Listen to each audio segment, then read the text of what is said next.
ইতিহাস গড়ল Canada. South আফ্রিকার হৃদয় ভেঙে বিশ্বকাপের শীর্ষ ১৬তে দ্য রেড স্টিফেন ম্যাজিকে বাফানাদের হারালো ১-০ গোলে উৎসবের নগরী টরন্টো। ৪৮ দলের মহাযুদ্ধ শেষ হলো প্রথম ধাপ। রাউন্ড অফ 32 এর মহারণে কারা দিল ঝাঁপ। বিশ্বকাপ থেকে বিদায় নিশ্চিত ইরানের। ফিফার যুক্তরাষ্ট্রের কুটচালেই স্বপ্নভঙ্গ ওদের। নিজ দেশ নিয়ে ব্রাজিলে নেই লাল সবুজের মতো উন্মাদনা। ম্যাচ ঘিরেই থাকে ওদের যত ভাবনা। সাউথ আফ্রিকার হৃদয় ভেঙে বিশ্বকাপের শীর্ষ ১৬তে জায়গা করে নিল কানাডা। নিজেদের ফুটবল ইতিহাসে প্রথমবার এমন কীর্তি গড়ল ম্যাপল লিফ টিম। ম্যাচে বাফানাদের ১-০ গোলে হারালো কানাডিয়ানরা। যোগ করা সময়ে দলের হয়ে একমাত্র গোলটি করেছেন স্টিফেন।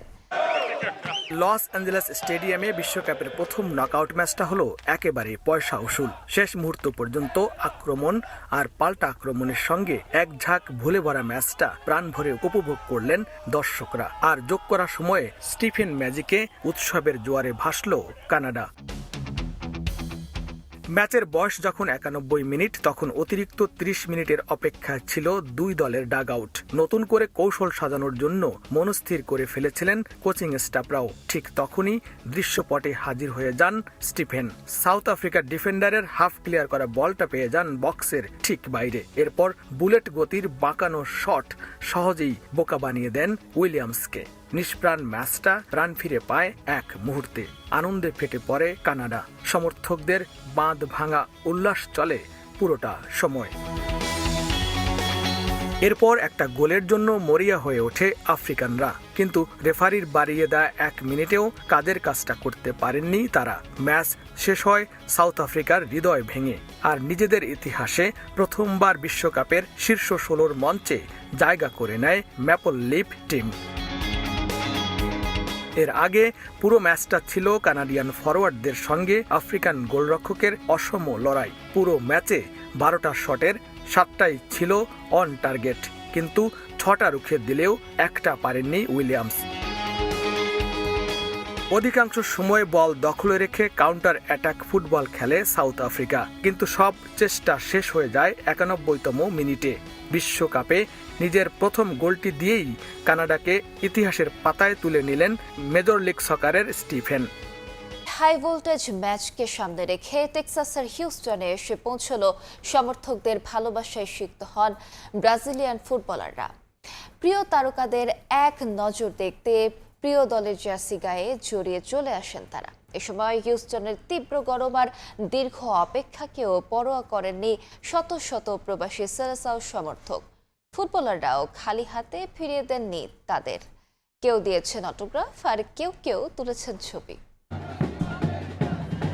টেক্সাসের হিউস্টনের আকাশ থেকে যেন আগুন ঝরছিল। থার্মোমিটারের পারদ ছুঁয়েছিল ৩৪ ডিগ্রি সেলসিয়াস। কিন্তু এই তীব্র দাবদাহ কিংবা ঘন্টার পর ঘন্টা দাঁড়িয়ে থাকার ক্লান্তি কোনো কিছুই দমাতে পারেনি সেলেসাও ভক্তদের। বিমানবন্দর থেকে দলের বাস আসতে দেরি হবে এমন খবরেও কমেনি তাদের উন্মাদনা। কেউ ছাতা মাথায়, কেউ বা গাছের ছায়ায় আশ্রয় নিয়ে অধীর আগ্রহে অপেক্ষা করেছেন প্রিয় নায়কদের একটু কাছ থেকে দেখবার জন্য। আমি ভিনিসিয়াস জুনিয়র আর নেইমারকে দেখতে চেয়েছিলাম। গত ১০ বছর ধরে আমি হিউস্টনে থাকি, যদিও নিয়মিত ব্রাজিলে যাতায়াত করি। তবে এবার ঘরের কাছে নিজেদের দেশের মানুষ আর এই বিশ্বকাপে ব্রাজিল দলকে এভাবে দেখার সুযোগ পাওয়াটা সত্যি এক দারুণ আনন্দের। অবশেষে দীর্ঘ অপেক্ষার অবসান ঘটিয়ে যখন ব্রাজিলের টিম বাস এসে পৌঁছায় ডাউনটাউনের হোটেলটির সামনে, তখন ভক্তদের উল্লাস রূপ নেয় বাঁধ ভাঙা জোয়ারে। ড্রামের শব্দ আর চেনা গানের সুরে মুখরিত হয়ে ওঠে চারপাশ।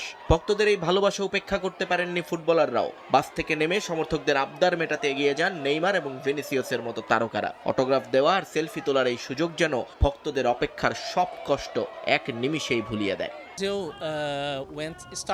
২০১৪ সালের বিশ্বকাপে ওকে খেলতে দেখে আমি এই ফুটবল খেলাটার প্রেমে পড়ে গিয়েছিলাম। আমি নিজে এখন ডলাসের একটি ইউনিভার্সিটিতে ফুটবল খেলি। আমার বিশ্বাস আগামী ম্যাচটা বেশ কঠিন হবে, তবে ব্রাজিল ঠিকই উতরে যাবে আর আশা করি নেইমার গোল পাবে। win Japan next Monday. ভক্তদের এই জমায়েতে কেবল তরুণরাই ছিলেন না, প্রিয় দলকে অনুপ্রেরণা দিতে সন্তানদের নিয়ে হাজির হয়েছিলেন অনেক অভিভাবকও। গ্রুপ পর্বের শুরুটা ধীরগতির হলেও নকআউটের এই মঞ্চে দল নিজেদের চেনা ছন্দে ফিরবে এমনটাই বিশ্বাস তাদের। গ্রুপ পর্বের কোনো ম্যাচ না হেরেও ছিটকে গেছে ইরান, তবে তাদের বিদায়ে অভিযোগ উঠছে ফিফা ও আয়োজক। গ্রুপ পর্বের কোনো ম্যাচ না হেরেও ছিটকে গেছে ইরান, তবে তাদের বিদায়ে অভিযোগ উঠছে ফিফা ও আয়োজক যুক্তরাষ্ট্রের নিরপেক্ষতা নিয়ে। এবারের বিশ্বকাপ শুরুর আগ থেকেই আলোচনায় ইরান। প্রথমে যুক্তরাষ্ট্রের আসরে অংশগ্রহণের জটিলতা, এরপর ট্রাম্পের দেশের ভিসা নীতি কঠিন করেছে আসরের পথ। তবে ভ্রমণ ক্লান্তি নিয়েও দলটা হারেনি কোনো ম্যাচ। রাউন্ড অফ 32-তে উঠতে তাদের সামনে ছিল 3 সমীকরণ, কিন্তু মেলেনি একটিও। এটা কি করে সম্ভব? অভিযোগ উঠছে ফিফা ও আয়োজক যুক্তরাষ্ট্রের বিরুদ্ধে। বিশ্বকাপের 3 ম্যাচেই ড্র করেছে ইরান। সেরা 32-এ উঠতে তাদের প্রথম নজর ছিল ক্রোয়েশিয়া ঘানা ম্যাচের দিকে। ঘানা জিতলে ইরান উঠে যেত, কিন্তু হেরেছে ঘানা। পরের সমীকরণ ছিল কে গ্রুপের ডিআর কঙ্গো উজবেকিস্তান ম্যাচ। উজবেকরা জয় পেলে নিশ্চিত হতো ইরানের 32, ড্র হলেও সম্ভাবনা টিকে থাকতো। ম্যাচের 66 মিনিট পর্যন্ত 1-0-তে এগিয়েছিল উজবেকিস্তান, জয়েরও সম্ভাবনা তৈরি হয়। কিন্তু এরপরই ম্যাচে নাটকীয় মোড়। 68 মিনিটে পেনাল্টি থেকে সমতায় কঙ্গো, শেষমেশ ম্যাচটাই 3-1-এ হেরে যায় উজবেকিস্তান। ইরানের কফিনের শেষ পেরেকটা মারে অস্ট্রিয়া আলজেরিয়া ম্যাচ। এ ম্যাচে যে কোনো এক দল হারলি গোল ব্যবধানে এগিয়ে জি গ্রুপ থেকে তৃতীয় দল হিসেবে নিশ্চিত হতো ইরানের রাউন্ড। জমে ওঠে ম্যাচ। যে গ্রুপে 2 নম্বরে থাকা অস্ট্রিয়া ম্যাচের শুরুতেই এগিয়ে যায়। বিরতিতে যাওয়ার আগে সমতায় ফেরে আলজেরিয়া। তবে ম্যাচের সব নাটক দেখা যায় দ্বিতীয়ার্ধে। 55 মিনিটে এগিয়ে যায় অস্ট্রিয়া, আবার গোল করে সমতায় আলজেরিয়া। অতিরিক্ত সময় দেয়া হয় 4 মিনিট। তৃতীয় মিনিটে গোল করে জয়ের খুব কাছে চলে যায় আলজেরিয়া। কিন্তু 4 মিনিট শেষ হলেও খেলা বন্ধ করেননি রেফারি। যোগ করা 6 মিনিটে অস্ট্রিয়ার গোলে ড্রতে শেষ হয় ম্যাচ। সঙ্গে শেষ হয় ইরানের স্বপ্ন। তবে এমন ম্যাচের পর প্রশ্ন উঠছে অনেক। যোগ করা সময়ের 3য় মিনিটে গোল হওয়ার পরও কেন এত সময় চলল ম্যাচ? কেনই বা 3 সমীকরণের একটিও গেল না ইরানের পক্ষে? এই ঘটনা কি ভাগ্যের নির্মম পরিণতি, নাকি মাঠের বাইরে রাজনৈতিক বাস্তবতা? এ নিয়ে চর্চা হচ্ছে অনেক। এর আগে ফিফা তাদের বাদ দেওয়ার কারচুপির চেষ্টা নিয়ে অভিযোগ করেন ইরান অধিনায়ক মেহেদী তারিমি। যুক্তরাষ্ট্রের মায়ামিতে প্রদর্শিত হলো ফুটবল বিশ্বকাপের মূল ট্রফি। ছুটির দিনে মায়ামি ডাউনটাউনের ফ্রিডম টাওয়ারের সামনে ট্রফিটি এক নজর দেখতে ভিড় করেন বিভিন্ন দেশের হাজারো সমর্থক। এই আয়োজনে বাড়তি মাত্রা যোগ করেন 2006 সালে ইতালির হয়ে বিশ্বকাপ জয়ী ফুটবলার মার্কো মাতারাজ্জি। 2010 সালের চ্যাম্পিয়ন্স লিগ ফাইনালে পড়া নিজের ঐতিহাসিক বুট ফিফা মিউজিয়ামে স্মারক হিসেবে তুলে দেন এই ডিফেন্ডার। ছুটির দিনে মায়ামি ডাউনটাউনের ফ্রিডম টাওয়ারের সামনে ফুটবল ভক্তদের দীর্ঘ লাইন। মায়ামিতে এদিন কোনো ম্যাচ না থাকলেও সমর্থকদের আসা ভিন্ন এক কারণে। প্রতিটা আসরের আগে বিশ্ব ভ্রমণে বের হয় ফিফা বিশ্বকাপ ট্রফি। লাখো সমর্থক বিশ্বের সবচেয়ে কাঙ্ক্ষিত ট্রফি দেখার সুযোগ পান। এবার সেই সুযোগ আসে মায়ামিতে থাকা হাজারো সমর্থকের। ছুঁয়ে দেখার সাধ্য নেই, চোখের দেখাতেই মেটে আজন্মের তৃষ্ণা। মাতারাজ্জির উপস্থিতি এই আয়োজনকে কেবল রঙিনই করেনি, বরং সাধারণ সমর্থকদের নিয়ে যায় রোমাঞ্চকর অতীতে। স্মৃতিময় এই আয়োজনে 2010 ইউএফএ চ্যাম্পিয়ন্স লিগ ফাইনালের ঐতিহাসিক বুট ফিফা মিউজিয়ামের হাতে তুলে দেন মাতারাজ্জি।